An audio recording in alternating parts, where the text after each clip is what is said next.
안녕하십니까, 이광철 전도사입니다. 네, 잘 지내셨죠? 네, 저도 잘 지내고요. 네, 지난번에도 이야기했지만 이번에 맥 미니 제가 구입을 해서 그 전까지는 아이폰 아니면 아이패드하고 컨덴서 마이크 연결해 갖고 녹음을 했다면, 이제는 자체 컴퓨터에서 이제는 녹음을 합니다. 기술이 점점 발달해집니다. 영상도 이제 조금 더 발전해져요. 그래서 아무래도 방송 쪽을 제가 더 좀 신경 쓰는 부분이 있어서, 다른 쪽, 제 버스킹 쪽은 또 잠깐 쉬고 있어요. 또 쉬는 이유가, 또 항상 또 이야기했지만, 제가 마음이 항상 더 주님께 집중해야 되는 그런 시간이 더 필요해서 제가 이렇게 안 하고 있고, 그렇지만 제 마음은 항상 거리에서 주님 항상 찬양하고 있고, 믿지 않는 사람에게 어떻게 복음을 전할까, 그런 생각도 많이 듭니다. 조금 더 정비해서 좀 이렇게 저 준비하고, 겨울이기 때문에 좀 날씨와 상황을 보면서 좀 하겠습니다. 특별히 버스킹 사역을 잠깐 중단했지만, 저한테 이제 가장 필요한 것은 그것을 하는 것 자체가 중요한 것이 아니라, 그것을 했을 때 하나님의 마음이 잘 어떻게 하면 직접적으로 전하는가가 제일 저한테 중요합니다. 제일 무서운 거는 그런 것 같아요. 제일 무서운 거는 사역만 하는 게 제일 무서운 것 같아요. 하나님이 없이 그냥 시간 흘러서 사역을 하는 것이 저는 제일 무서운 사역이라고 저는 생각을 합니다. 그래서 그러한 사역자가 되지 않기 위해서 저는 하나님께서 마음을 주지 않는 그 순간이면 다 바로 멈췄습니다. 그래서 저 좀 신중하고 좀 더 이렇게 하나님의 깊이 있는 것들을 좀 전합니다. 말씀도 마찬가지예요. 제가 준비가 되어지지 않았다라면은 이것들을 올리지 않아요. 그래서 어느 순간 갑자기 이번 주는 설교가 올라가지 않지, 그거 부분들은 제가 준비가 안 되었다고 판단했기 때문에 그렇게 된 겁니다. 그래서 혹시라도 이렇게 설교가 왜 안 올라가지 하는 의구심이 있으신 분들은 다른 이유가 아니라 그것이 전할 준비가 되지 않았기 때문이라는 거죠. 그래서 그런 거니까, 네, 자, 이렇게 참고하시길 바랍니다. 네, 이번 주는 다른 때보다 조금 더 정의가 되는 부분들이 있어서 제가 이번에는 하나님께 마음을 더 이렇게 드리는 시간이 있었습니다. 네, 어쨌든 우리 찬양하고 오늘도 말씀 또 듣는 시간 갖겠습니다. 네, 첫 곡이요, 주님은 내 오.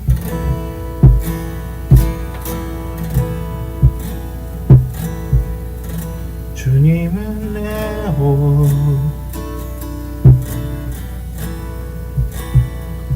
주님은 내 오, 내 안에 성령 살아 계셔.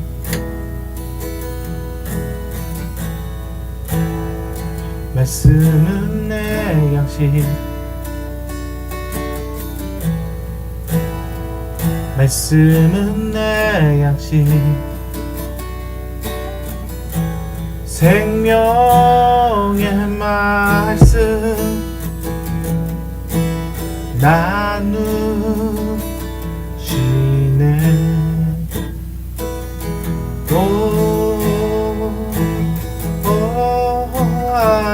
주, 난 갈망해요.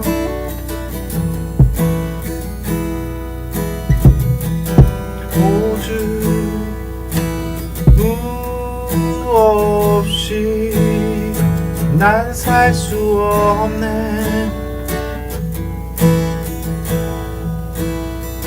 주님은 내 옷,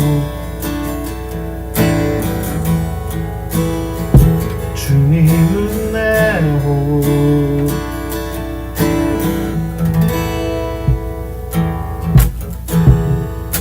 주님 큰 영광 받으소서. 주님 큰 영광 받으소서. 홀로 찬양 받으소서. 모든 이름 위에 뛰어난 그 땅과 하늘이 다 찬양해. 겸손하게 우리 무릎 꿇고 주 이름 앞에 영광 돌리세. 모두 절하세. 독생자 예수 주께 찬양 드리리. 모든 영광과 존귀와 능력 받으소서. 영광과 존귀와 능력 받으소서. 그리스도 살아계신 하나님.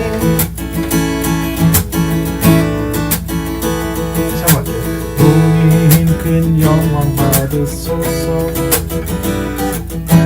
홀로 찬양 받으소서. 모든 이름 위에 뛰어난 그 이름 그 땅과 하늘이 다 찬양해. 겸손하게 무릎 꿇고 주 이름 앞에 영광 돌리세. 모두 절하세. 독생자 예수 주께 찬양 드리리. 모든 영광과 존귀와 능력 받으소서. 영광과 존귀와 능력 받으소서. 그리스도 살아계신 하나님.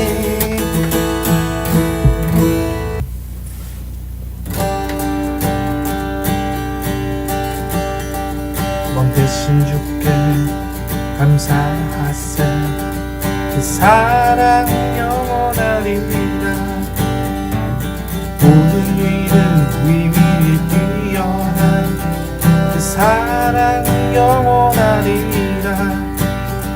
사랑 찬양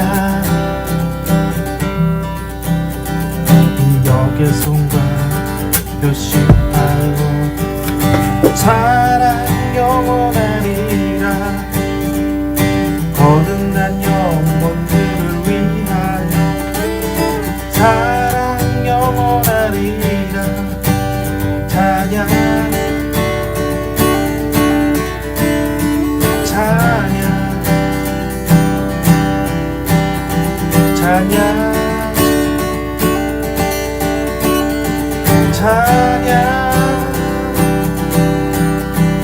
영원한 신실하신 능력의 하나님.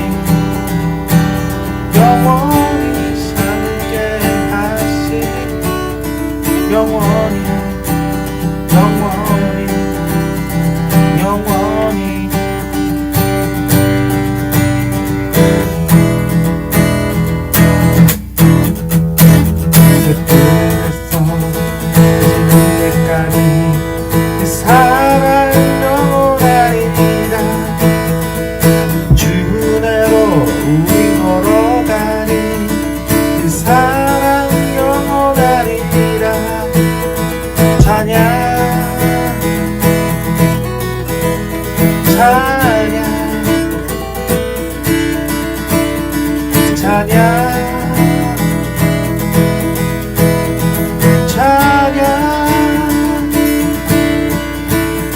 영원히 신실하신 능력의 하나님. 영원히 함께하신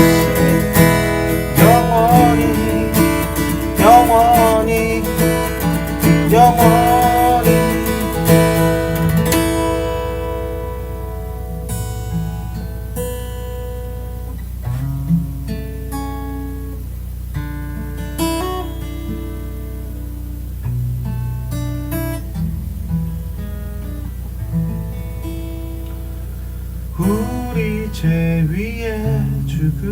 주신 주 십자가 그 사랑 감사하네. 날마다 주의 형상대로 변화되리라. 십자가 우리 새롭게 하네. 우리 죄 위에 죽으신 주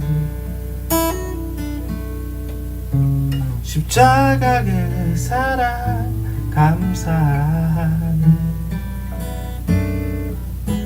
날마다 주의 형상대로 변화되리라. 십자가 우리 새롭게 하네. 놀라운 사랑 찬양하리라. 우리를 위해 생명 주셨네. 놀라운 사랑 찬양하리라. 십자가의 그 능력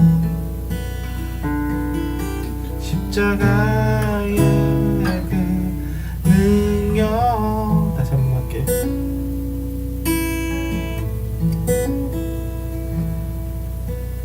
우리 죄 위에 죽으신 주 십자가 그 사랑 감사하네. 날마다 주의 형상대로 변화되리라. 십자가 우리 새롭게 하네. 놀라운 사랑 찬양하리라. 십자가 위에 생명 주셨네. 놀라운 사랑 찬양하리라. 십자가의 그 능력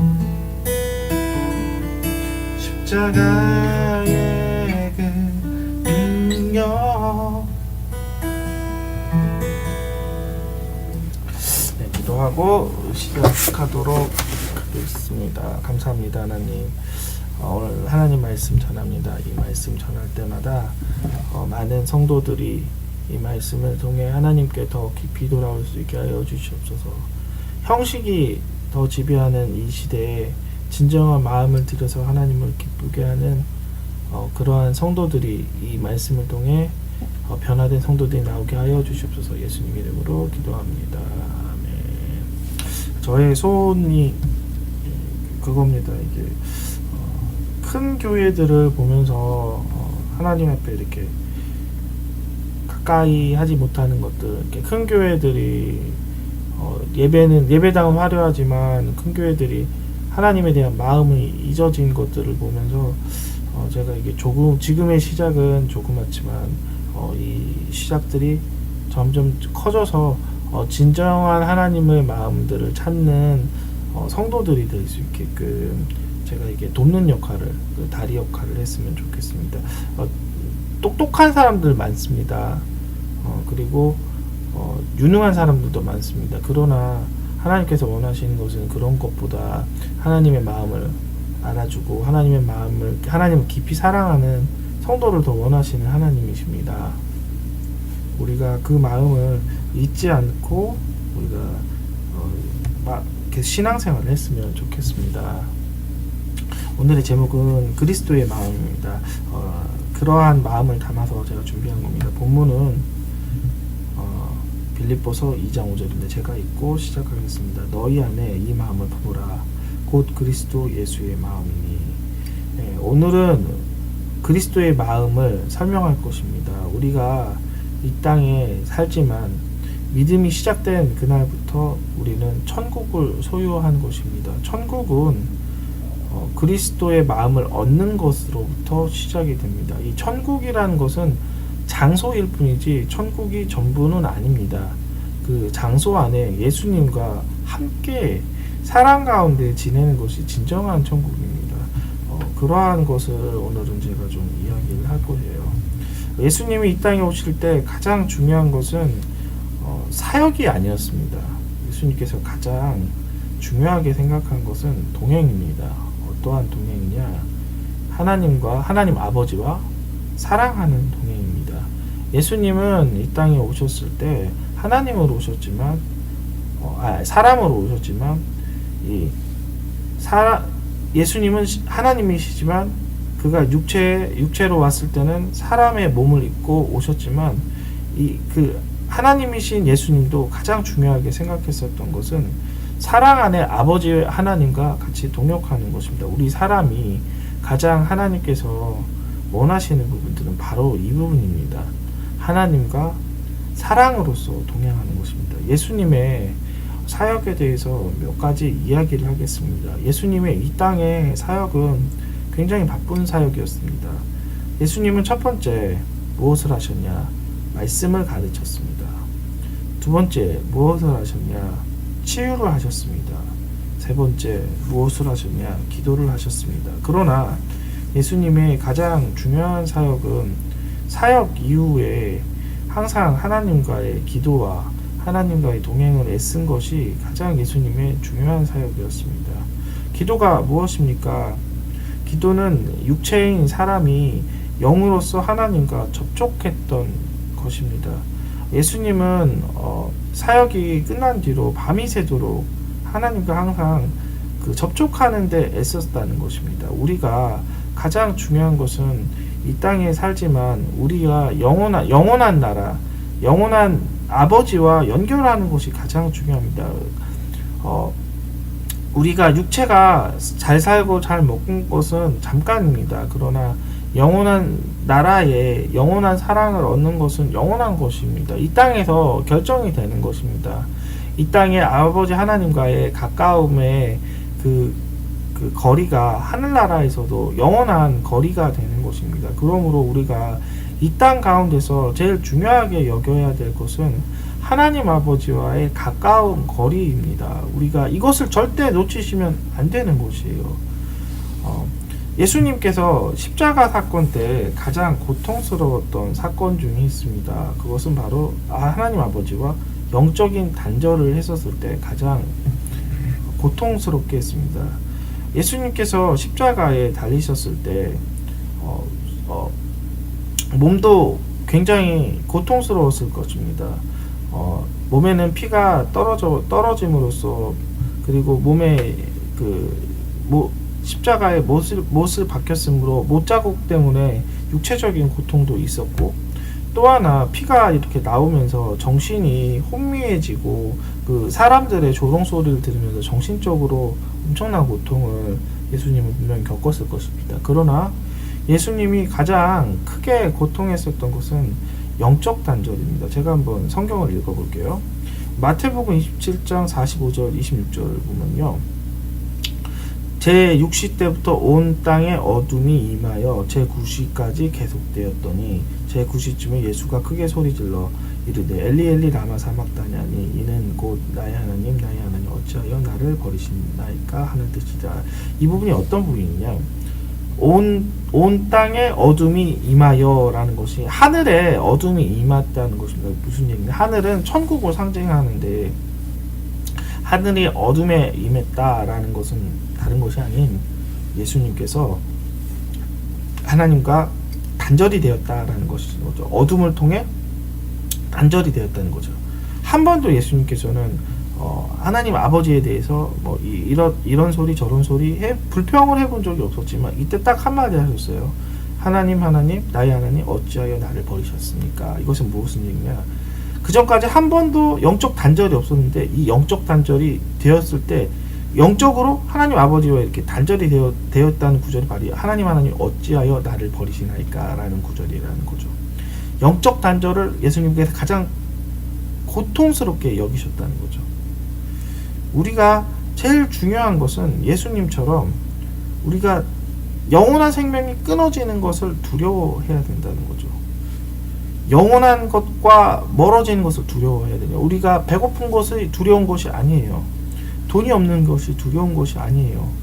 내가 알고 있는 사람과 멀어지는 것이 중요한 것이 아니에요. 그것은 이 땅에서 80년, 100년 살 동안의 일입니다. 가장 중요한 것은 영원한 나라에서 있어야 할 것들, 영원한 생명과 그 영원한 사랑이 얼마나 더 깊어져야 되는 것이 가장 중요한 것이에요. 그러면 어떻게 하면 하나님의 마음에 깊은 사랑을 할 수 있는가에 대해서 오늘 성소에 대해서 이야기를 하면서 성막에 대해서 이야기를 하고 이것을 이야기하겠습니다. 이것을 정확하게 이해를 해야지 어떻게 해야지 하나님 아버지와 사랑이 깊어지는 것을 정확하게 깨닫는 거예요. 이 성막은 하나님 나라의 모형을 이야기하는데요. 이거 굉장히 중요한 거예요. 다시 한번 또 이야기하지만 이것을 통해 하나님 아버지의 사랑을 어떻게 이루어지는 거에 대해서도 이 성막의 구조를 통해서도 배울 수가 있습니다. 성막은 세 가지 구조가 되어 있는데요. 첫 번째는 성소의 바깥에 있는 뜰이 있습니다. 그것을 바깥뜰이라고 합니다. 두 번째는 이 성막 안에 있는 이제 진정한 이제 방으로 들어가는 게 있어요. 그 첫 번째 방이 성소입니다. 그리고 이 성소 안에 그 하나의 그 막이 하나 있어요. 그게 휘장이라는 막인데 그 휘장이라는 막 더 깊은 곳에 지성소라는 것입니다. 이것은 예수님 하나님 아버지와 깊은 관계를 들어가는 것들에 대해서 모형으로 하나님께서 보여주는 거예요.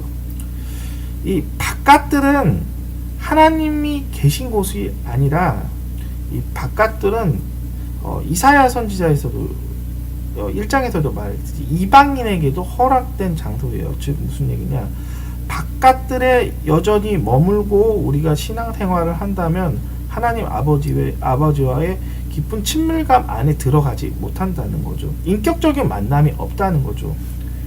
교회에 내가 다닌다고 해도 바깥들에 내가 여전히 살고 있다면 그것은 하나님 안에 인격 안에 친밀감 안에 들어가지 못하기 때문에 그것은 아버지를 만나지 못하는 것과 마찬가지라는 겁니다.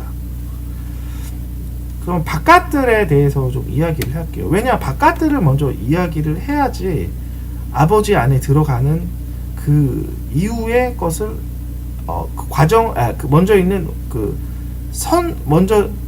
먼저의 시작을 알아야 이제 제대로 된 그 경험들을 할 수 있기 때문입니다. 이 성소 그 앞에 바깥들에는 두 가지의 제사 도구들이 있습니다. 첫 번째가 번제단이 있고 그 번제단이 지나면 이제 물두덩이라는 곳이 있습니다. 이 두 가지 제사 의식이 끝나야지만 드디어 성소 안에 들어간다는 것이죠. 이것이 끝나기 전까지는 하나님 아버지를 인격적으로 우리가 경험할 수가 없다는 것이에요.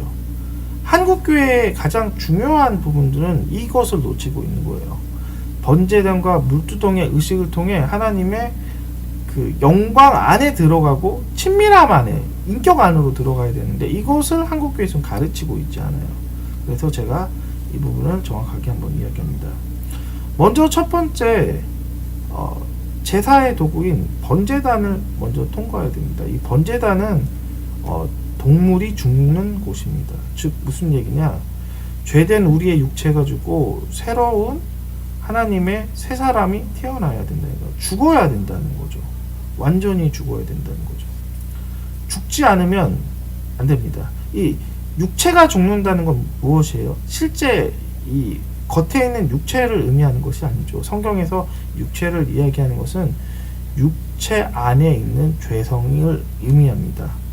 육체 안에 있는 죄성이 죽고 하나님이 만드신 새로운 재창조된 영이 살아야 된다는 거죠. 한국교회는 과거에는 회개를 많이 강조했습니다. 그러나 어느 순간 한국교회는 미소를 강조하기 시작했어요. 미소는 혼의 영역입니다. 미소는 육체의 영역입니다. 아무리 웃음을 아무리 미소를 할지라도 그것은 새로 태어나는 것이 아니에요. 육적인 미소는 죽은 미소입니다. 그러면 영적인 웃음은 무엇이냐? 천국으로부터 연결된 평강이라는 거죠. 육체 겉에 나오는 미소가 아닌, 그것은 아름다운 것이 아니죠. 겉은 아름다울지라도 속은 아름답지 못하는 것이죠. 천국의 평강을 소유하는 천국의 웃음을 우리가 얻어야 되죠. 그렇기 위해서는 무엇을 해야 됩니까? 웃고 아름답고 긍정적인 것을 우리가 배우는 것이 아니에요. 성경은 절대 웃고 아름답고 긍정적인 것을 이야기하지 않아요. 성경에서 먼저 하나님께서 이야기하는 건 죽어야 될 것을 이야기합니다. 너의 죄성이 죽어야 되고, 너의 하나님이 원하지 않는 너의 인격이 잘못된 것이 죽어야 되고, 너의 생각이 죽어야 되고, 하나님으로부터 분리되었고 죄된 모든 것이 죽어야 된다는 거죠. 죽지 않으면 제사가 다음 것으로 넘어가지 못한다는 거예요. 한국교회는 이것을 이야기하지 않는 거예요. 우리가 죽어야 됩니다. 우리가 하나님의 안으로 들어가기 위해서는 우리의 죄된 육체의 죄성을 죽여야 돼요. 완전히 죽여야 돼요. 얼마만큼 죽여야 됩니까? 내가 그것이 죽어서 이제 더 이상 활동하지 않을 때까지 죽여야 된다는 거죠. 내가 화를 많이 낸다면, 화라는 것은 감정이지만 지나친 화를 통해 상대방을 계속해서 죽이고 있다면 그것은 죄라고 고백을 해야 되는 거예요. 변명하지 마십시오. 남이 나를 화내게 해서 그런 것이 아니라 내가 화를 다스리지 못하고 그것을 내가 주님 앞에 드리지 못했다는 거예요. 그거 주님께 얼른 드리십시오. 그것을 태워서 없어져야 되는 거예요. 그것은 남을 것이 아니라는 거예요. 그것은 완전히 없어져서 제사를 지었을 때 하나님께서 그것을 흠양하신다는 거죠. 흠양이란 그것이 연기가 올라가는 거죠. 나의 육체가 죽어서 하늘로 올라가서 하늘로 닿는 것을 흠양이라고 합니다. 흠양하셨을 때 하나님 기뻐하시는 거예요. 완전히 하늘로 이 나의 죄된 것이 올라가야 돼요. 그렇지 않으면 그것은 제사가 되지 않는다는 거죠. 바깥들에 여러분 머물고 계십니까? 그것은 여러분의 죄성들이 죽지 않았기 때문입니다. 그것이 시작이 되었을 때 이제는 진행 중이지요. 절대 그것이 완성이 아니라 진행 중일 뿐입니다. 다음에 진행 중인 것은 내 목표, 내 육체가 이제 주님께 바쳐지면 물두덩이라고 하는 이제 손을 씻는 그곳을 갑니다. 이것은 무엇이냐? 죄를 씻는 회개라는 거죠. 한국교회의 가장 큰 재앙은 돈이 없는 것이 아니라 회개하지 않는 것입니다. 회개란 무엇입니까? 하나님으로 돌아가는 것이에요. 회개는 돌아간다는 뜻이에요. 하나님으로부터 돌아가고 그리고 바깥들에서 안뜰로 돌아간다는 거죠. 천국의 장소로 돌아가는 거예요. 깊이 회개하면 회개할수록 하나님 안에 깊이 들어가는 것입니다. 그러므로 우리가 조금 울지 말고 조금 회개하지 말고 깊이 회개해야 된다는 거예요. 많은 교회가, 많은 개인들이 이것을 하지 않고 있어요. 바깥들에 머물면서 조금의 회개를 하면서 조금의 잘못을 뉘우치면서 그것을 회개라고 합니다. 회개란 건 그것이 아니에요. 내 죄가 주님 앞에 모든 것을 낱낱이 고백하고 그것을 뉘우치고 그 죄성이 깨어질 때까지 계속해서 주님께 자백을 해서 주님으로부터 깨끗함을 인정받는 겁니다. 대충 기도해서 깨끗함을 인정받는 그것은 회개가 아니라 그것은 회개하는 척하는 기도일 뿐입니다. 진정한 회개는 눈물이 나야 돼요. 회개의 눈물이 당연히 나야 되고 깊이 하나님의 마음을 통해 내 마음이 깨어져야 됩니다. 그 시간이 지났을 때 드디어 하나님의 인격 안으로 이제 들어간다는 것이죠. 성소 안에 들어가는 것이죠. 바깥틀에 여러분은 계속해서 머물고 있을 수도 있는 것이에요. 진정한 제단을 드리지 않고 진정한 회개를 하지 않는데 어떻게 해서 그 더러운 몸을 가지고 성소 안에 들어가서 하나님의 인격을 경험할 수 있겠습니까? 우리가 경험해야 될 것은 바깥들에 있는 물두덩이가 어떻게 생긴 것인지, 재단이 어떻게 생긴 것인지 그거에 관심 있는 것이 아닌, 내가 그곳 가운데 죽어졌는지, 내가 그곳 가운데 씻어졌는지, 그리고 내가 그곳 가운데 이제 들어갈 자격이 됐는지, 거기에서 우리가 살펴봐야 된다는 거죠. 그래야지 아버지 하나님을 이 두 곳 가운데 지나야지 만날 수 있는 거예요. 이것 절대 가지 않으면 우리는 바깥들에 머무는 이방인과 같은 사람이라는 거죠. 회개에는 능력이 있는 것이에요. 회개에는 변화가 있는 거예요. 한국교회는 변화가 없어요. 그것의 이유는 무엇이냐? 천국으로 들어가는 그 회개를 하지 않았기 때문이라는 거죠. 철저하게 회개하십시오. 내 죄에 대해서 낱낱이 고백하십시오. 무엇이 죄입니까? 아버지 하나님께서 싫어하시고 아버지 하나님께서 아니라 하는 것이 모두 다 죄입니다. 그 중에 딱 하나만 제가 이야기하겠습니다. 우상 숭배에 대한 죄에 대해서 이야기하겠습니다.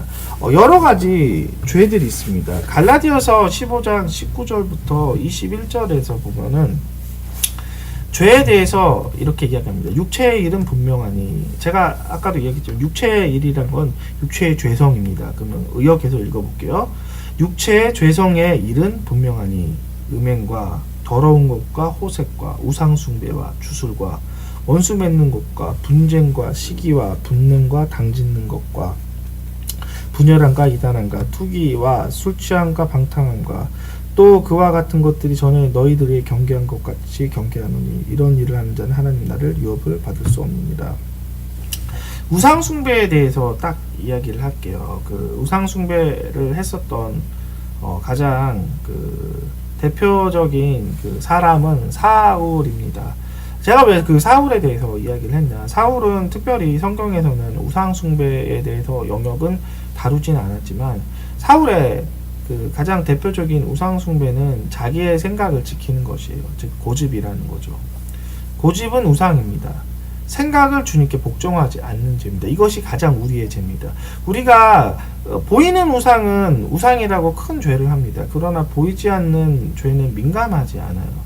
성경에서 가장 많이 다루는 것은 보이는 것과 보이지 않는 것들을 동일시여길 뿐만 아니라 특별히 보이지 않는 우리의 마음의 영역을 하나님께서는 더 크게 보십니다. 그러므로 보이지 않는 우리의 우상들을 제거해야 돼요. 내 자녀가 우상일 수 있습니다. 내 생각이 우상일 수 있습니다. 내 법이 우상일 수 있습니다. 성경과 다르다면 그것은 내 법이고 내 이익이고 내 생각일 뿐입니다. 성경으로 여러분의 생각을 하나하나 기도로서 그것을 다림줄을 내리십시오. 이것은 나중에 제가 설교를 할 때 이 부분을 좀 더 이야기를 할게요. 사울의 죄에 대해서 한번 이야기를 한번 하겠습니다. 사울은 하나님께서 왕으로 세우셨죠. 이 왕으로 세우시고 처음에는 겸손한 사람이었어요. 그러나 이제 사울이 어느 순간 하나님을 점점 멀리하기 시작합니다.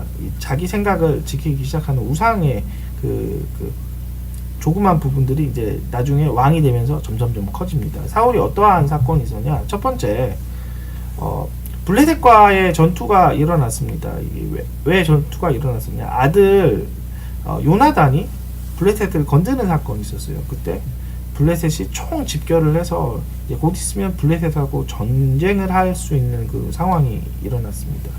그때 반드시 제사를 지내고 전투를 해야 되는데 이 급한 상황에 제사를 지낼 수 있는 사무엘이 오지 않는다는 거예요. 당시 제사는 제사장만 지낼 수 있었는데 그 제사를 집행하는 사무엘이 오지 않고 있었어요. 너무너무 이 급한 상황에 이 사울이 그 제사를 지내면 안 되는데 자기가 제사를 지내기 시작을 하는 거죠. 이것은 어떻게 보면 굉장히 불합리하다고 할 수 있습니다. 근데 하나님은 이것을 보신다는 거죠.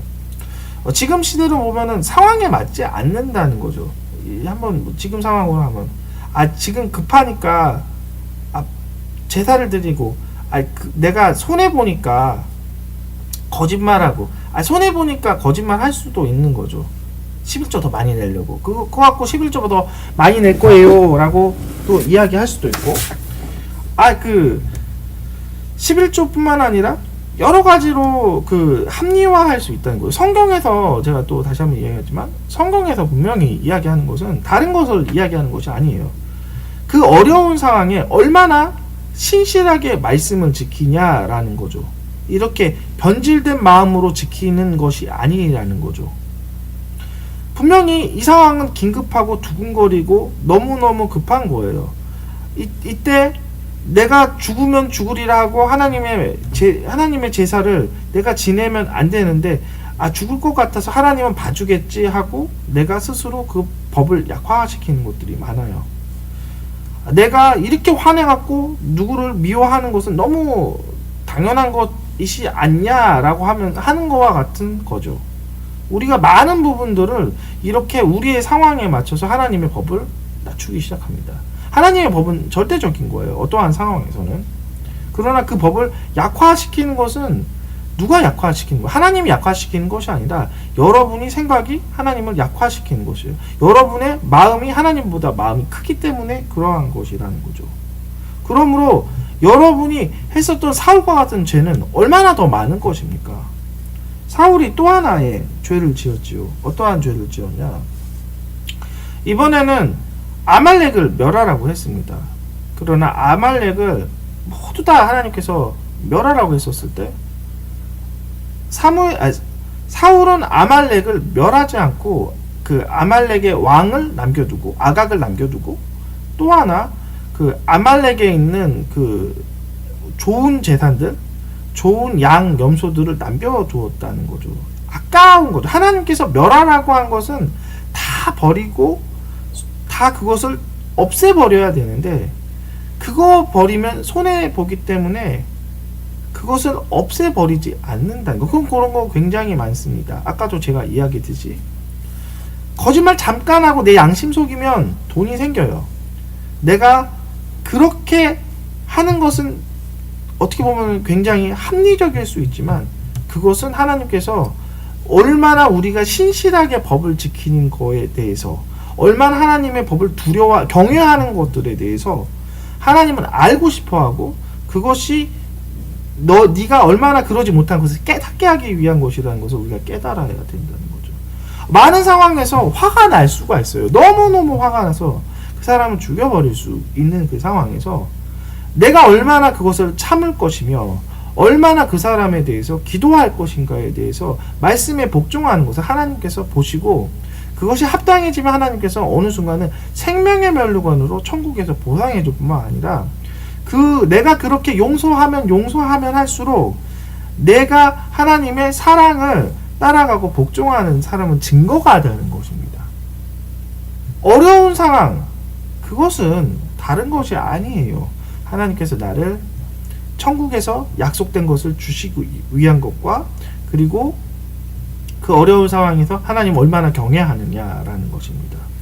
내 마음에 우상 숭배하는 마음이 있다면 그것을 다 내 상황에 맞춰서 변질시키고 약화시키고, 그럴 수 있고, 하나님 말씀은 하나님 말씀이고 현대는 이것이 아니다라고 하면서 하나님의 말씀을 왜곡한다는 거죠. 그것은 아까도 이야기했지만 어떠한 사건이에요? 다른 것이 아니에요. 내가 번제단에서 내가 죽지 않았고, 내 생각이 죽지 않았고, 그리고 물두덩에서 내 생각의 죄를 씻지 않았기 때문입니다. 그것 가운데 들어가지 더러운 상황에서, 죽지 않은 상황에서 하나님을 경험할 수가 없다는 거죠. 그러므로 하나님을 경험하기 위해서는 무엇을 해야 됩니까? 나의 우상 숭배하는 나 자신의 판단, 나의 생각, 감정, 나의 상황 다 하나님 앞에서 다 내놓아야 한다는 거죠. 상황이 중요한 것이 아니라 하나님 말씀을 지키는 것이 더 중요합니다. 여러분이 선에 대해서는 악에 대해서는 미련하고 선에 대해서는 지혜로웠으면 좋겠어요. 로마서 말씀처럼. 이것은 미련하게 하나님 말씀을 지켜야 된다는 거예요. 이 미련함들이 세상 사람들이 보기에는 미련하지만 하나님 보시기에는 인내와 생명으로 가는 지름길이라는 거죠. 그러므로 내가 항상 하나님의 중심으로 가고 있는지에 대해서 생각을 했으면 좋겠고, 영으로 그것들을 정확하게 인지하셨으면 좋겠습니다. 그것을 지나야지만, 자, 다시 한 번만 더 정리할게요. 물두덩과 번제단이 지나야지만 하나님의 진정한 성소로 들어가기 시작하는 거죠. 그러나 성소에서도 끝이 아니라는 거예요. 성소에서도 더 깊은 지성소가 있는 것처럼 이 부분적인 그 사건을 끝내고 하나님의 더 깊고 더 깊은 신부의 자리로 들어가서 하나님과의 깊은 사랑이 나서 영원한 천국에서 그 깊은 사랑을 누리길 원합니다. 하나님께서 원하시는 것은 그거예요.